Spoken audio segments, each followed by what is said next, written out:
सरकारों की ओर से गंगा को पवित्र निर्मल बनाए रखने के लिए कई तरह की कोशिशें की गई, पानी की तरह पैसे भी बहाए गए, लेकिन उसका ज्यादा असर इस गंगा पर देखने को नहीं मिला है। और इसी बात को समझने और जानने की कोशिश के तहत हम आ चुके हैं अपने ही मिजाज के लिए जाने जाने वाले शहर बनारस में।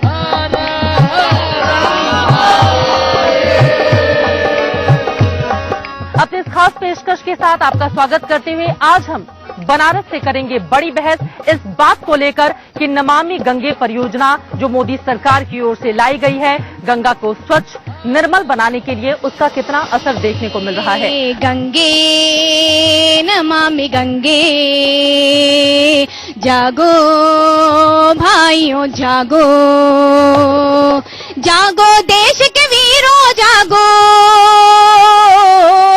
जागो देश के वीरों जागो, जन जन को जगाना है, सुरसर धारा बहे निरंतर गंगा को बचाना है, सुरसर धारा बहे निरंतर गंगा को बचाना है। गंगे हर तरफ लोगों को जगाने की कोशिश हो रही है, हर तरफ इस बात की कोशिश हो रही है कि हर हाल में गंगा को बचाना है। सवाल बड़ा ये खड़ा हो रहा है कि भागीरथ ने आसमान से धरती पर तो गंगा को ला दिया है, लेकिन हम और आप मिलकर कौन सा भागीरथ प्रयास करें जिससे हम गंगा को स्वच्छ और निर्मल रख सकें, यही जानने और समझने की कोशिश करेंगे। तमाम खास मेहमान इस वक्त हमारे साथ जुड़ चुके हैं इस बोर्ड पर, और एक बार जोरदार तालियां बनारस के लोगों के लिए।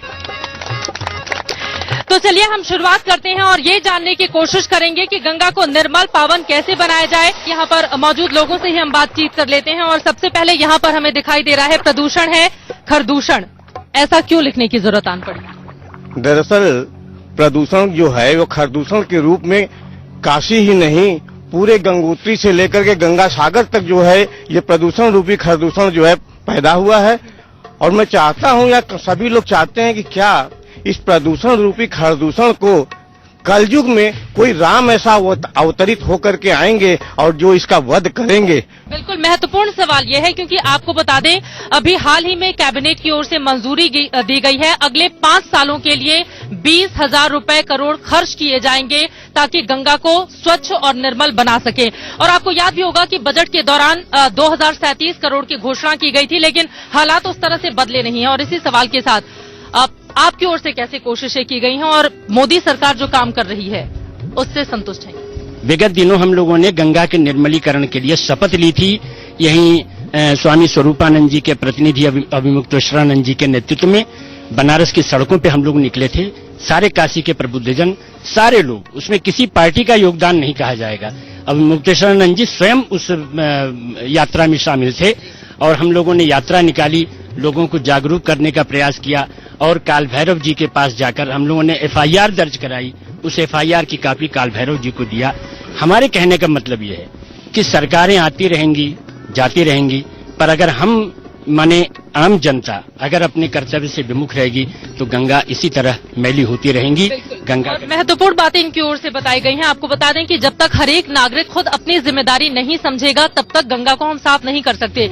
और जिसका जिक्र ये कर रहे थे, 6 जनवरी 1985 को राजीव गांधी ने अपने पहले संबोधन में, जब वो देश के प्रधानमंत्री बने थे, उनकी ओर से कहा गया था कि वो गंगा को साफ सुथरा पवित्र बनाए रखने की हर कोशिश करेंगे। 30 साल हो गए हैं, हालात बिल्कुल नहीं बदले। कोशिशें कैसे की जाए? हम आपको बता दें 1919 में गंगा जी में राजघाट से लेकर 80 घाट तक करीब करीब 32 नाले बहते थे। आज स्थिति ये है 80 घाट से लेकर राजघाट तक के बीच में आप देख लीजिए 16 नाले बंद कर दिए गए। 2012 में हमारे गंगा बेसिन अथॉरिटी के प्रदीप टमटा जी सांसद हुआ करते थे। उन्होंने 27 करोड़ 28 लाख रुपए उन्होंने इसके लिए आवंटित किया, जिसका कार्य हुए आज आपके सामने है। देख लीजिए 80 घाट से लेकर राजघाट तक सभी नाले बंद कर दिए गए।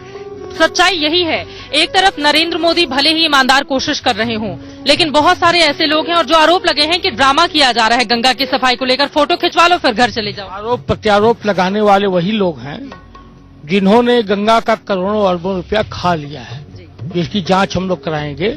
अभी तक जितनी भी सरकारें आई, जांच करा लीजिए, पहले जांच ही करा लीजिए। जितनी भी सरकारें आई हैं, किसी ने गंगा को नदी के अलावा कुछ नहीं माना। माँ अगर किसी ने माना है तो नरेंद्र भाई दामोदर दास मोदी ने माना है, और निश्चित तौर पर उसके लिए हमें चाहे अंतिम संघर्ष जो भी करना होगा, गंगा माँ को हम साफ करके मानेंगे।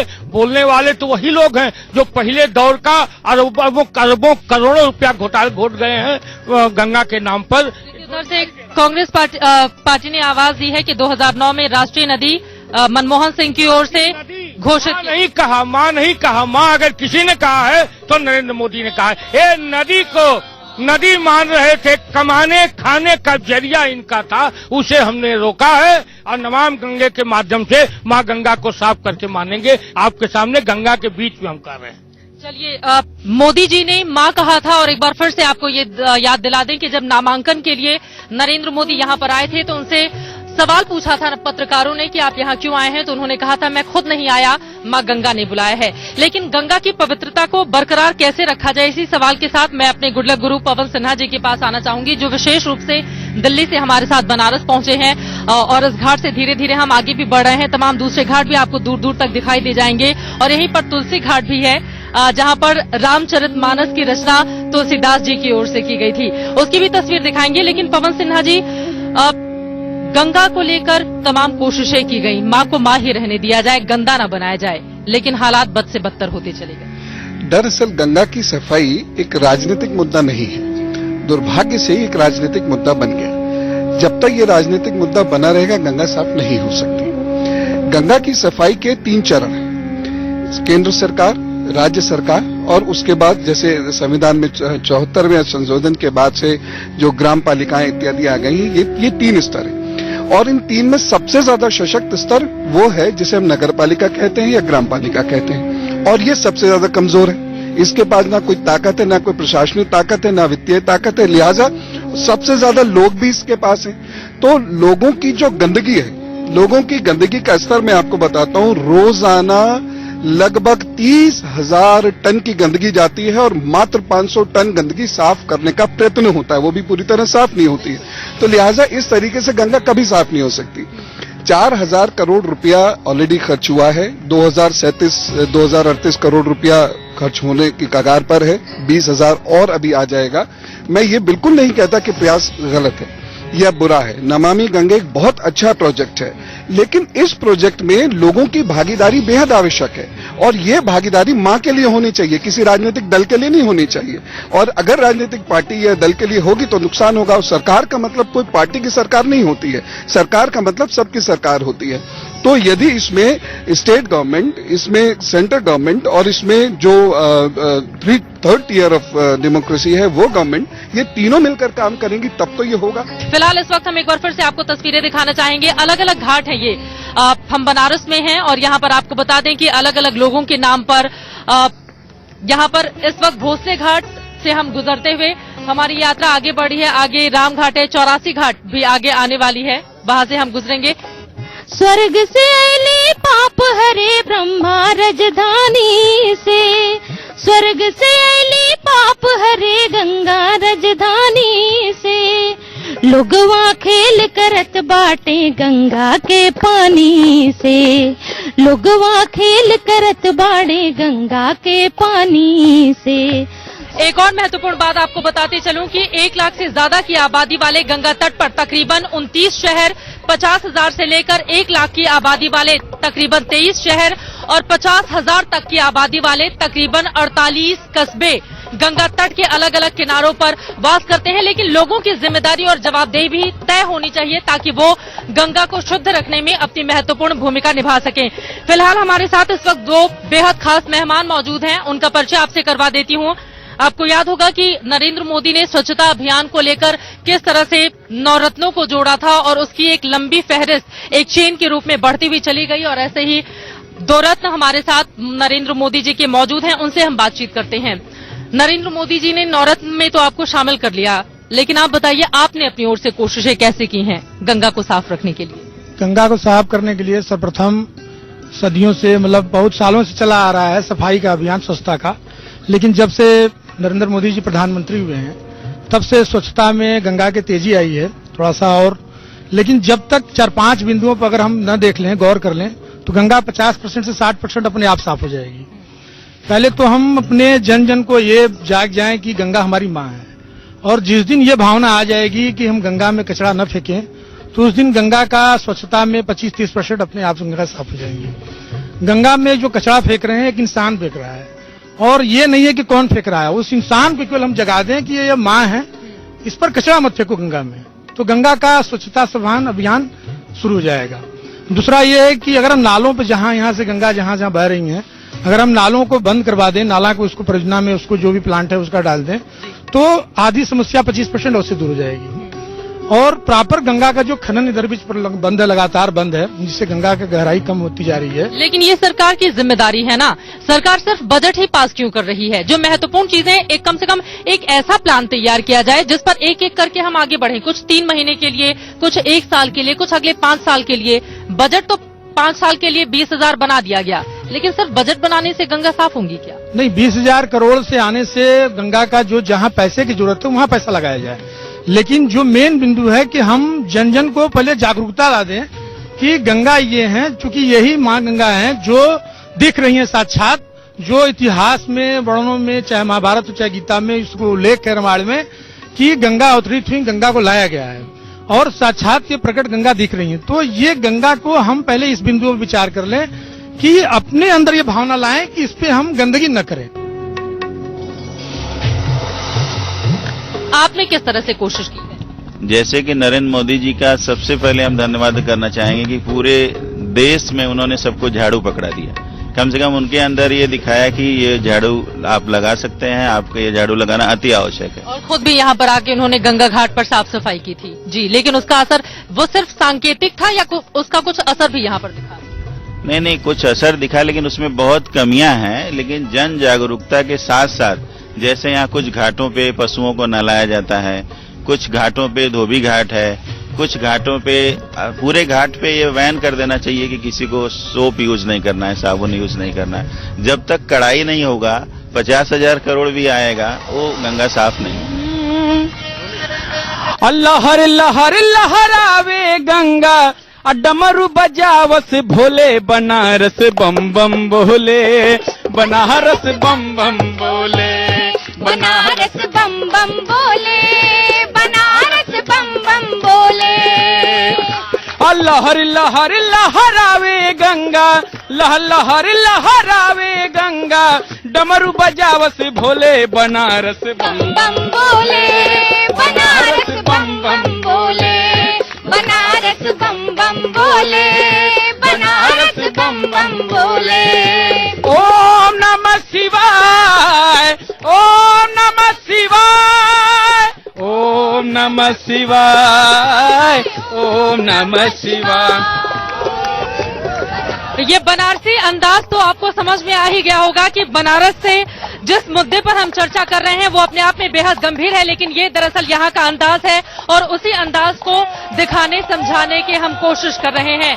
काशी विश्वनाथ की ये नगरी है और हमने देखा है भगवान भोलेनाथ के कितने बड़े भक्त भी हैं नरेंद्र मोदी, लेकिन मां गंगा को लेकर उनकी ओर से जो कोशिशें की गई हैं, चूंकि शिव की जटाओं से ही निकली हैं गंगा, उनको लेकर जो भागीरथ प्रयास किया जा रहा है सरकार की ओर से, क्या वो सफल हो पाएगा? आइए कुछ और लोग हमारे साथ मौजूद हैं और सीधे उनका हम रुख कर लेते हैं जो बड़े देर से इंतजार भी कर रहे थे। किस तरह से कोशिशें की जाएं ताकि जो भागीरथ प्रयास जिसको कहा जा रहा है सरकार की ओर से वो सफल हो पाए?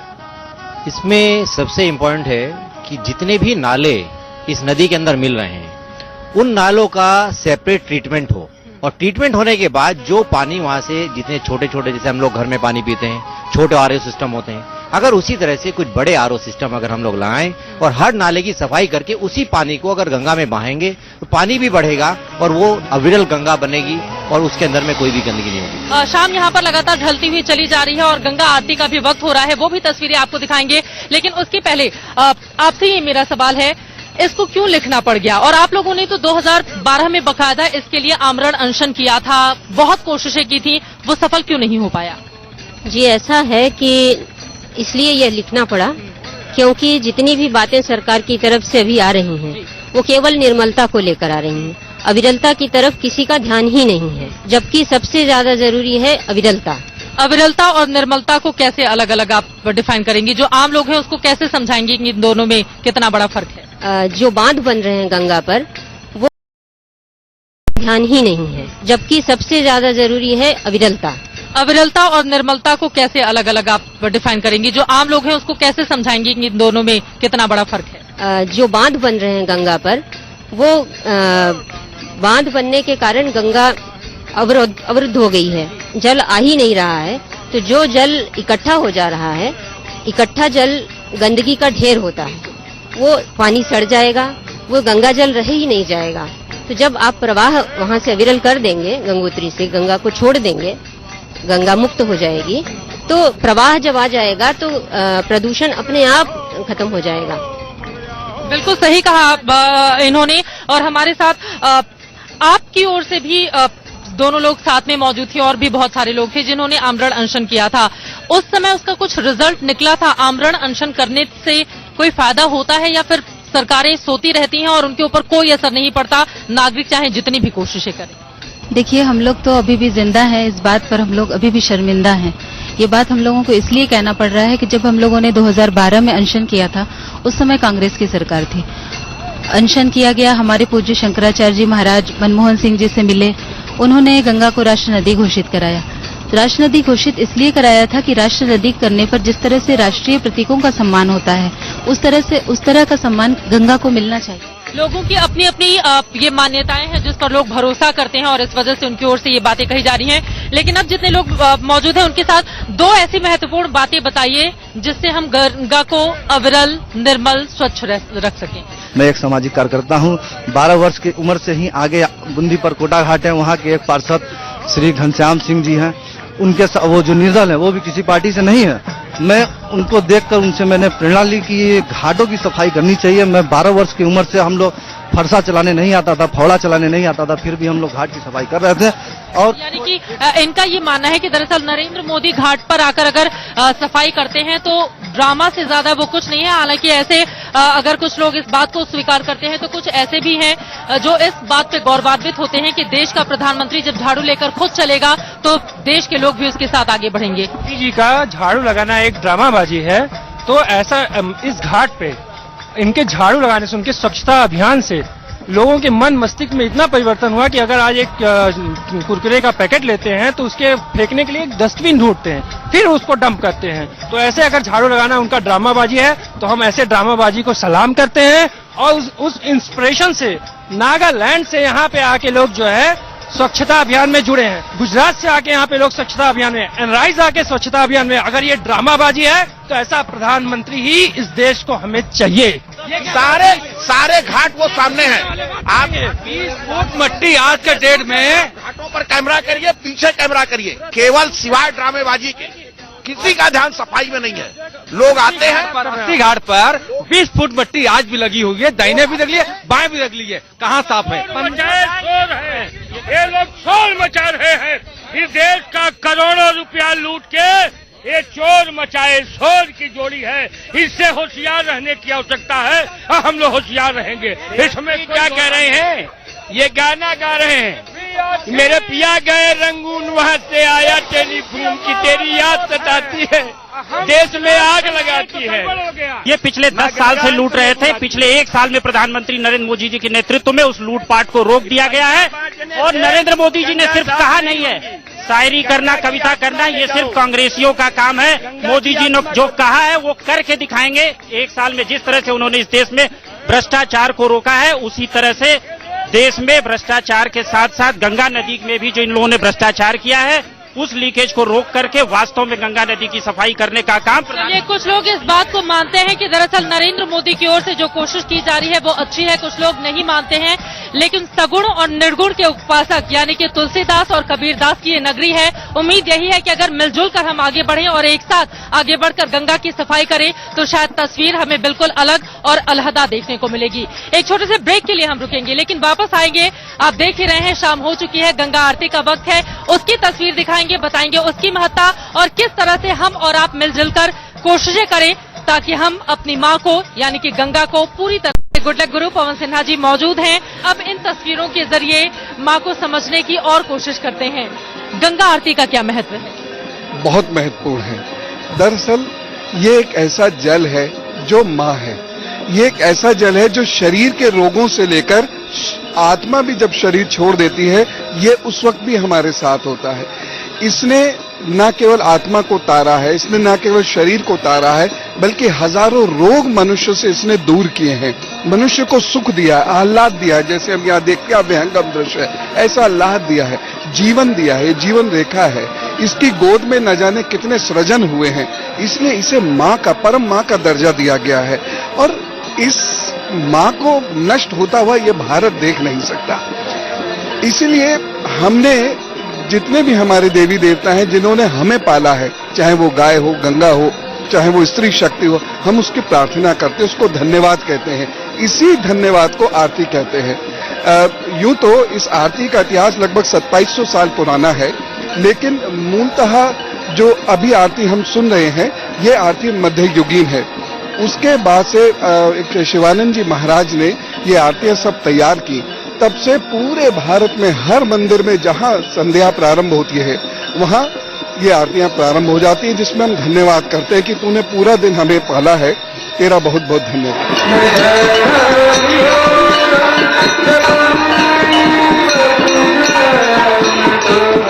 लेकिन गुरुजी, एक सवाल ये भी है, माँ गंगा की आरती करके हम उनका ऋण तो चुकाने की कोशिश करते हैं कि पतित पावनी गंगा जिसने हमें जीवन प्रदान किया, और लेकिन 5 राज्यों से होकर गुजरती है गंगा। सिर्फ घाटों पर ही माँ गंगा को हम माँ की नजर से क्यों देखते हैं? बाकी जगहों पर सिर्फ पानी के रूप में उन्हें क्यों लिया जाते हैं? और इसी वजह से नमामि गंगे जैसे अगर कोई परियोजना लानी पड़ रही है मोदी सरकार को गंगा की सफाई को लेकर, तो ये अपने आप में कई सवाल खड़े करता है। यक्ष प्रश्न आपने उठा दिया। यही सबसे बड़ा प्रश्न है। घाट की सफाई की जगह गंगा की सफाई चाहिए। घाट की सफाई पे अभी बहुत ध्यान दिया है, बल्कि मेरे ख्याल से गंगा की सफाई के नाम पर घाट की सफाई हो जाती है और ये एक उत्सव सा बन जाता है और गंगा वहीं के वहीं है। देखिए, आने वाले समय में 20,000 करोड़ रुपए हमारे पास हैं, लगभग 4 वर्ष हमारे पास हैं। इन 4 वर्षों में एक चमत्कार चाहिए। 3 बड़ी चुनौतियां हैं। पहली चीज, हर बूंद को मां समझा जाए। जिस गांव, शहर, कस्बे से गंगा निकल रही है, वहां वो मां है। जो घाट पे मां है, जो बनारस में मां है, वही अगर पाकुर में मां है, वही पटना में मां है, वही रामगंगा भी वही मां है, वही गढ़मुक्तेश्वर की मां है। तो पहली चुनौती कि लोग हर जगह इस अभियान से जुड़ जाएं, और इसके लिए जो लोगों को जोड़ सके, गांव-गांव घूमना होगा। सरकार के साथ घूमे, चाहे अपने आप से घूमे। दूसरी बड़ी चुनौती, गंगा को साफ करना कोई बहुत बड़ी चुनौती नहीं है। गंगा में जो वेस्ट जा रही है, उसको रोकना चुनौती है। जिस दिन ये वेस्ट रुक जाएगी, उससे 48 घंटे के अंदर अंदर गंगा साफ हो जाएगी। इस गंगा के पानी में वो अमृत है, ये खुद कोई साफ कर लेगी 48 घंटे में। तो बता भी रहे थे कि ऑक्सीजन जो है वो खुद गंगा ले लेती और पूरी दुनिया, ये एकमात्र ऐसी नदी है जो खुद से ऑक्सीजन लेकर अपने आप को प्यूरिफाई करती है। हाँ, 3 घंटे में प्यूरिफिकेशन शुरू हो जाता है, कोई साफ कर लेगी 48 घंटे में। तो बता भी रहे थे कि ऑक्सीजन जो है वो खुद गंगा ले लेती है। और पूरी दुनिया, ये एकमात्र ऐसी नदी है जो खुद से ऑक्सीजन लेकर अपने आप को प्यूरिफाई करती है। हाँ, 3 घंटे में प्यूरिफिकेशन शुरू हो जाता है। पूरी दुनिया के वैज्ञानिक हैरान हैं कि ये कौन सी प्रक्रिया है कि ये गंगा एकदम से ऑक्सीजन को एब्जॉर्ब करती है और खुद ही 3 घंटे में साफ होना शुरू हो जाती है। विश्व में कोई भी दूसरी नदी ऐसी नहीं है माँ गंगा जैसी। ना कोई दूसरी। 1856 में पहली बार ये पता चला था, एक हंगरी के वैज्ञानिक ने इसे ढूंढा, और तब से आज तक पूरे विश्व में ढूंढा जा रहा है। ऐसा कोई तालाब, कोई नदी, कुछ नहीं मिला जिसमें यह गुण हो। तो अगर जिस दिन यह सरकार बहुत सतर्क हो जाए, एकदम राज्य सरकार, लोग एकदम तैयार हो जाए कि अब गंगा में वेस्ट नहीं जाना है, उससे 48 घंटे के अंदर गंगा खुद ब खुद साफ हो जाएगी। जरूरत ही नहीं इतना पैसा खर्च करने की। हिंदुस्तान क्या इस बात की उम्मीद करे कि वास्तव में गंगा को हम पीने योग्य बना लेंगे, और कोई ऐसी जगह क्या है जहां का पानी हम बिना प्यूरिफाई किए बिल्कुल साफ पी सकते हैं गंगा का, और बाकी जगहों पर क्या उसी तरह की स्थिति हो सकती है? देखिए, इसमें ये एक और दूसरा बहुत बड़ा आपने प्रश्न उठाया। मुझे यहाँ ये बात कहनी बहुत जरूरी है कि गंगा पर 300 जगह चिन्हित किए गए हैं डैम बनाने के लिए, जिसमें 34 जगह खतरनाक जगहों में आती हैं। अगर ये 300 डैम यहाँ पर बन गए तो फिर ऐसा नहीं हो पाएगा। लेकिन गंगा को डैम मुक्त रखना बहुत आवश्यक है। विकास के और बहुत रास्ते हैं, लेकिन गंगा का पानी अविरल बहना चाहिए। कोई खदान नहीं है, कोई खुदाई नहीं होगी, और कोई डीजल इसमें नहीं चलेगा। ये कोई वे नहीं है, ये कोई रास्ता नहीं है। ये संस्कृति है, ये स्वास्थ्य है, ये आयुर्वेद है। इसको इसी हिसाब से रखना होगा। तो अगर इस पे डैम बन गए, अगर इस पे जो छोटे छोटे याच वगैरह है ये चल पड़े, तो वो स्वप्न जो आपने कहा है वो पूरा नहीं हुआ।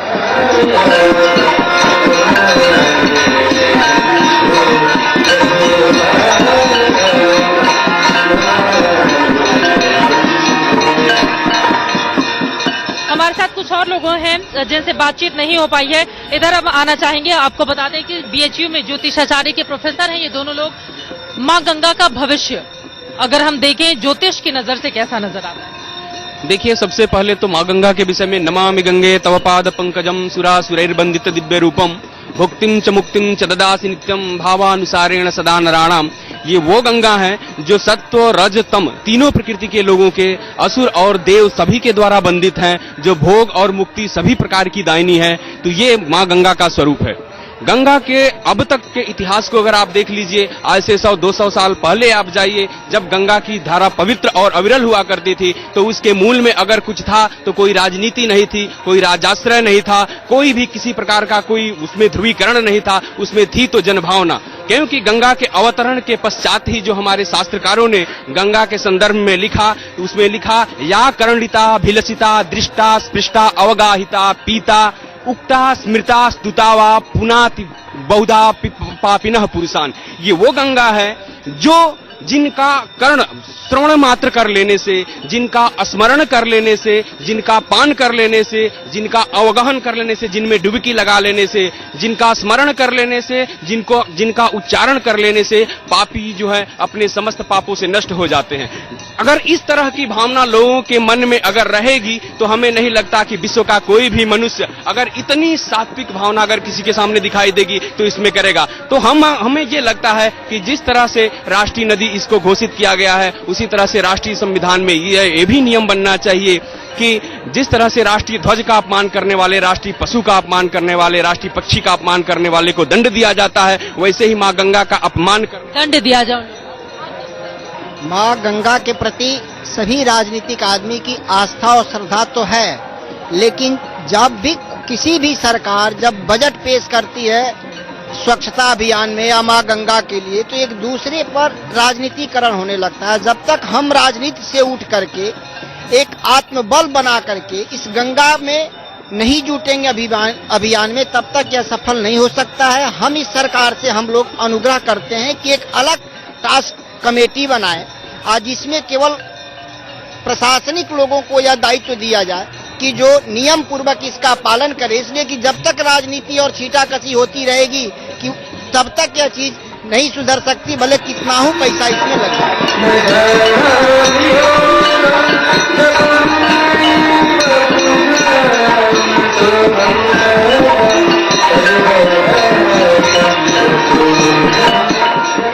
दरअसल सरकारें जब कुछ कोशिशें करती हैं तो उसकी मंशा को लेकर भी सवाल खड़ा होता है, और इसी सवाल के साथ मैं आना चाहूंगी आपके पास। नरेंद्र मोदी जी की ओर से बातें बहुत बड़ी बड़ी की गई हैं और हाल ही में जो 20,000 करोड़ उनकी ओर से अनाउंस किया गया है मां गंगा के लिए, लेकिन फिर भी इस बात की गुंजाइश उतनी बनती हुई दिखाई नहीं दे रही है कि जो मिशन है मां गंगा को लेकर वो पूरा हो पाएगा। देखिए, जो आज गंगा की दुर्दशा है ये एक दिन की देन नहीं है। इस देश में काफी लंबे समय से गंगा प्रदूषित होती चली आई है और इसमें निश्चित रूप से ये मान के चलिए कि इस देश में कांग्रेस का लंबे समय तक शासन रहा है। कांग्रेस पार्टी की सरकार के प्रधानमंत्री जो अभी हमारे कांग्रेस के मित्र बोल रहे थे कि इतने 1000 करोड़ रुपया गंगा एक्शन प्लांट के नाम पे दिया गया, उसी प्रधानमंत्री ने कहा था कि 90 पैसा अधिकारी और नेता खा जाते हैं और 10 पैसा मात्र केवल देश के काम में आता है। तो इनको बताना चाहिए कि वो 90 पैसा इन्हीं की सरकार के द्वारा खाया गया है। आज पहली सरकार ये है जिस देश का प्रधानमंत्री और जिस राजनीतिक पार्टी का कार्यकर्ता दोनों गंगा को गंभीरता के साथ ले रहा है, और देश की 1.25 करोड़ जनता ये विश्वास मान के चलती है अगर गंगा की दुर्दशा कोई दूर कर सकता है तो केवल भारतीय जनता पार्टी के प्रधानमंत्री और भारतीय जनता पार्टी की सरकार में की जा सकती है। यही कारण है अभी पिछले 3 मई को मैडम मैं बताना चाहता हूं, इन 80 के पूरे 86 घाटों पर भारतीय जनता पार्टी के 10,000 कार्यकर्ताओं ने अपने हाथों से सफाई अभियान चलाया है। इस देश का प्रधानमंत्री 80 घाट पर आपने देखा होगा सफाई अभियान चलाता है। तो भारतीय जनता पार्टी की देश सरकार के अंदर ही गंगा की दशा दिशा सुरक्षित रह सकती है। आपने देखा होगा 20,000 करोड़ रुपया अभी आया है और आप ये विश्वास मानती हैं, ये देश विश्वास मानता है कि नरेंद्र मोदी जी की सरकार में एक पैसा भी चोरी नहीं होगा। मां गंगा के नाम पर जो पैसा केंद्र सरकार ने रिलीज किया है, उस एक एक पैसे का उपयोग गंगा के स्वच्छता अभियान के लिए, गंगा को स्वच्छ करने के लिए, प्रदूषण मुक्त करने के लिए हम करेंगे। और ऐसा संकल्प पूरा देश, पूरी दुनिया जानती है कि मोदी जी के नेतृत्व में पूरा होगा। बीजेपी का ये दावा है कि नरेंद्र मोदी जो कर रहे हैं वो पूरी तरह से सही है और उसके जरिए हम कम से कम जो साफ सफाई चल रही है गंगा को लेकर उनको पूरी तरह से स्वच्छ और निर्मल बना सकेंगे। अब हमारे साथ पंडित जी मौजूद हैं। पंडित जी, सबसे बड़ा सवाल यही है, कोशिशें तो बहुत की जाती हैं, लेकिन वो कोशिशें सफल होती हुई नजर क्यों नहीं आ रही? विद्वत परिषद का यह स्पष्ट मानना है कि मदन मोहन मालवीय के बाद भारतवर्ष में कोई एक ऐसा राजनेता पैदा नहीं हुआ जिसने गंगा के मुद्दे को गंभीरता से लिया हो। इस देश में बाल गंगाधर तिलक और मदन मोहन मालवीय के बाद सांस्कृतिक विरासत को अक्षुण्ण बनाए रखने की कोशिश किसी ने गंभीरता से नहीं की। आज बहुत वर्षों के बाद अगर एक प्रधानमंत्री ऐसा है जो गंगा के बारे में गंभीरता से सोच रहा है, तो विद्वत परिषद की ओर से मैं ऐसे प्रधानमंत्री से कुछ मांग भी रखता हूं और सुझाव भी देना चाहता हूं। उदाहरण के तौर पर विश्व में कितने ऐसे देश हैं जो अपनी प्रमुख नदियों को उद्गम से लेकर विलय स्थान तक जाने में रोके हुए हैं। साम्राज्यवादी शक्तियों ने 1749 से लेकर सन 2000 के बीच में गंगा को बांधने में 15,000 करोड़ डॉलर जो खर्चा किया वो गंगा के ही ऊपर क्यों किया? तीसरी बात यह है कि गंगा को बांध करके जो 2650 किलोमीटर में बहती है गंगा, उसको 800 किलोमीटर के भीतर जल सप्लाई देने के लिए क्यों रोका गया?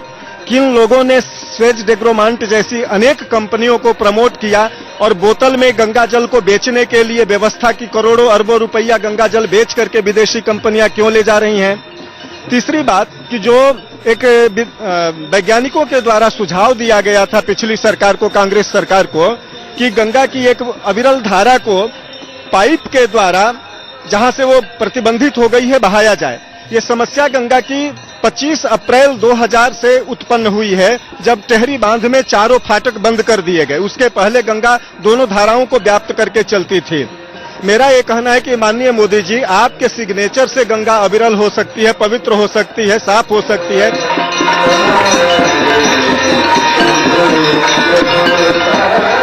कुछ और लोगों के रिएक्शन हम ले लेते हैं। आप जल्दी से बताइए, दो महत्वपूर्ण बातें ऐसे क्या की जाए जिससे गंगा को अविरल बनाया जा सके और वो निर्मल भी? ऐसा है, देश में पहली बार किसी देश के नेता ने या प्रधानमंत्री ने गंगा के प्रति इतनी गंभीरता दिखाई, गंगा सफाई अभियान के प्रति। हमने जहां से यात्रा शुरू की थी उस स्थान पर जो पहले गंदगी थी मोदी जी के प्रधानमंत्री अभियान शुरू करने से पहले, उसको और आज की आप अगर एनालिसिस करेंगे तो जमीन आसमान का फर्क नजर आएगा। और मोदी जी ने जिस तरह से देश में, पूरे देश में भ्रष्टाचार को रोक करके इस कार्य को, पूरे देश के विकास कार्य को बढ़ावा दे रहे हैं, उसी प्रकार से गंगा के सफाई अभियान में जो बजट एलोकेट किया गया है उस बजट में भी वो भ्रष्टाचार को रोक करके और सही तरीके से जो गंगा के किनारे लोग रहने वाले हैं जिनकी सहभागिता सुनिश्चित की जानी चाहिए, जहां पर यहाँ पे कई लोगों ने मांग की, जो मल्लाह हैं, जो इनसे जीवन यापन करते हैं, आम नागरिक है, पहली बार गंभीरता से प्रधानमंत्री ने आम लोगों की उसमें सहभागिता को सुनिश्चित करने का प्रयास किया है अपने अभियान के माध्यम से, जिसका देखा गया है कि उन्होंने खुद यहाँ पर झाड़ू लगाई, सफाई अभियान में खुद वो शरीक हुए, जिसकी वजह से इस पूरे देश में गंगा अभियान, सफाई अभियान जो है जन आंदोलन का रूप ले रहा है। भगवान शिव के जटा से निकली हुई गंगा, कार्य तो जटिल है लेकिन असंभव नहीं है। और मोदी सरकार जिस तरह से इस कार्य को करते जा रहे हैं, आगामी 2 साल में गंगा का स्वरूप बदला हुआ नजर आएगा और हमारी पवित्र पावनी गंगा हमको मिलेगी। जहां तक समझ में आ रहा है कि चीजें जिस तरह से वो एक्शन प्लान है उनका, वो अभी क्रियान्वयन की अवस्था में है। जब दिखेगा तो समझ में आएगा मोदी जी इसमें पॉजिटिव हैं। नजीर बनारसी का एक शेर है, खाक भी जहां की पारस है, शहर वो बनारस है। इस पर चर्चा करेंगे ब्रेक के बाद। नमामि गंगे को लेकर, मां गंगा को लेकर उन लोगों के दिल में क्या है और वो क्या चाहते हैं सरकार से, वो सुन लेते हैं।